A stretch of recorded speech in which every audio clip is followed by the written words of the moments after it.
श्री गणेशाय नमः। श्री रामचरितमानस बालकांड 169वां दोहा और चौपाइयाँ और उनके अर्थ। मैं आऊब सोई वे सुधरी, पहचानहु तब मोही। जब एकांत बोलाए सब, कथा सुनावो तोही। मैं वही पुरोहित का वेश धरकर आऊँगा, जब एकांत में तुमको बुलाकर सब कथा सुनाऊँगा। तुम मुझे पहचान लेना। शयन कीन नृप आय शुमानी, आसन जाय बैठ छल ज्ञानी। श्रमित भूप निद्राति आई, सो किमि सोभ सोच अधिकाई। राजा ने आज्ञा मानकर शयन किया और वह कपट ज्ञानी आसन पर जा बैठा। राजा थका था, उसे खूब गहरी नींद आ गई, पर वह कपटी कैसे सोता, उसे तो बहुत चिंता हो रही थी। काल के तुलसी तह आवा, जेहि सोकर होई नृपहि भुलावा। परम मित्रता पश नृप केरा, जानहि सो अति कपट घनेरा। उसी समय वहाँ काल केतु राक्षस आया, जिसने सूअर बनकर राजा को भटकाया था। वह तपस्वी राजा का बड़ा मित्र था और खूब छल प्रपंच जानता था। तेहि के सत सुत अरु 10 भाई, खल अति अजय देव दुखदाई। प्रथम ही भूप समर सब मारे, विप्र संत सुर देखि दुखारे। उसके 100 पुत्र और 10 भाई थे, जो बड़े ही दुष्ट, किसी से न जीते जाने वाले और देवताओं को दुख देने वाले थे। ब्राह्मणों, संतों और देवताओं को दुखी देखकर राजा ने उन सबको पहले ही युद्ध में मार डाला था।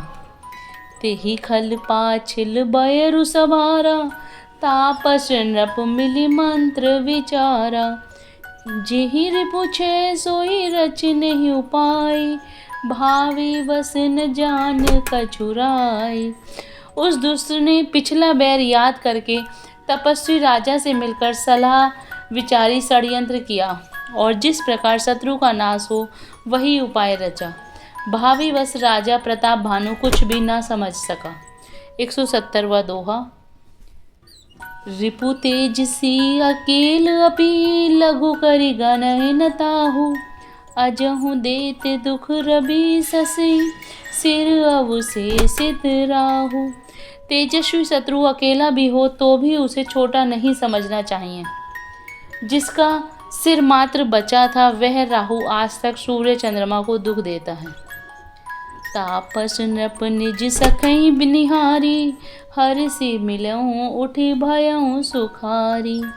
मित्र ही कही सब कथा सुनाई, जातु धान बोला सुख पाई। तपस्वी राजा अपने मित्र को देख प्रसन्न हो उठकर मिला और सुखी हुआ।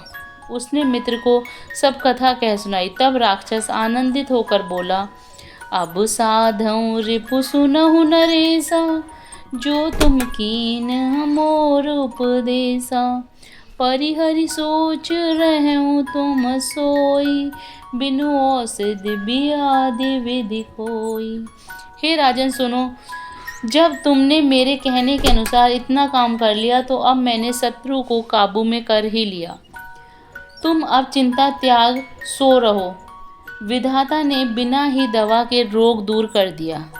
कुल समेत रिपु मूल बहाई, चौथे दिवस मिलव में आई।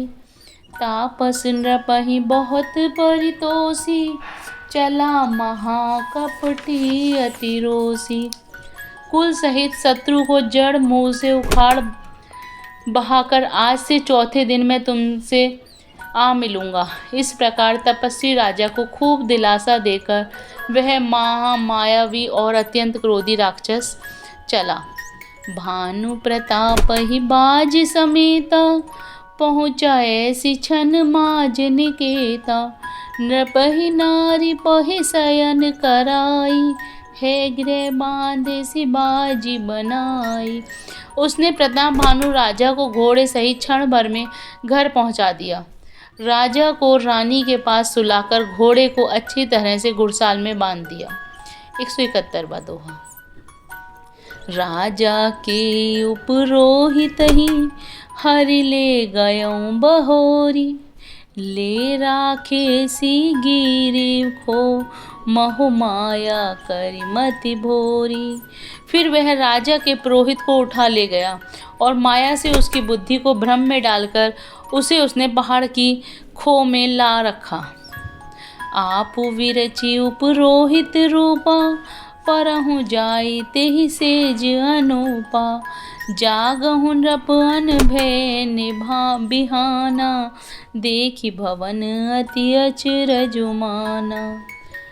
वह आप पुरोहित का रूप बनाकर उसकी सुंदर सेज पर जा लेटा। राजा सवेरे होने से पहले ही जागा और अपना घर देखकर उसे बड़ा ही आश्चर्य माना। मुनि महिमा मन महु अनुमानी, उठहु गवहीं जेहि जान न रानी। कानन गयहु बाजी चढ़ते ही, पुर नर नारी न जानहु केही।